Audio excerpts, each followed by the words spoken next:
कोपरी येथील सांडपाण्यापासून शुद्ध पाणी निर्मिती करणाऱ्या मल निस्सारण प्रकल्पाची पाहणी महापौर शर्मिला पिंपळुलकर यांनी आयुक्त सौरभ राव व प्रशासनाच्या अधिकाऱ्यांसमवेत केली। पाहणी करत असताना या प्रकल्पामध्ये आढळलेल्या त्रुटींबाबत महापौरांनी अधिकाऱ्यांना धारेवर धरले व 15 दिवसात या संपूर्ण प्रकल्पाची माहिती सादर करण्याचे निर्देश त्यांनी प्रशासनाला दिले आहे।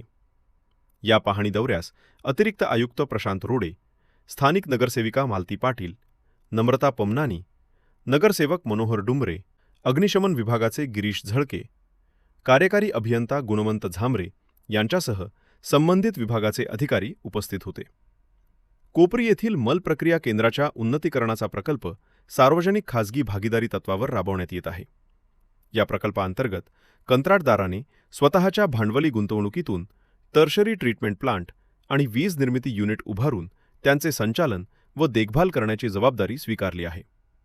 परंतु असे होत नसल्याचे पाहणी दौऱ्यात महापौरांच्या निदर्शनास आले।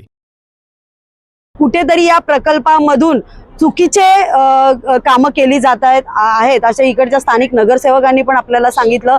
आणि मला असं वाटतं की जर 10 कोटी किंवा याच्यापेक्षा कोटीवध्य रुपये आपण जर या प्लांटसाठी देत असू आणि त्याच्यातून जर आपलं निराकरण होत नसेल तर मला वाटतं हा प्रकल्प थांबवला गेला पाहिजे किंवा याच्यावर काहीतरी पुनर्वसन किंवा पुन्हा प्रक्रिया करून हा पुन्हा प्रकल्प चांगल्या पद्धतीने केला पाहिजे। कारण येणारा जो पैसा आहे किंवा देणारा जो पैसा हा नागरिकांचा आहे, लोकांचा आहे आणि त्याच्या मधूनच आपण एक चांगले प्रकल्प राबवण्यात यशस्वी होत असतो। पण आता याच्या पुढे मी महापौर म्हणून या प्रकल्पाला भेट दिली आहे आणि सगळ्या गोष्टी जाणून घेतल्या आहेत। जे 5 MLD पाणी आहे ते शुद्धीकरण होतं तर तो तसं काही मला इथे दिसलं नाही।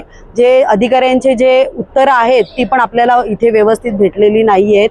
पण माझ्या दालनामध्ये पुन्हा एकदा सर्वांबरोबर सगळी ही मीटिंग घेऊन याच्यातून काय निष्पन्न होईल याचा मी पाठपुरावा करत आहे।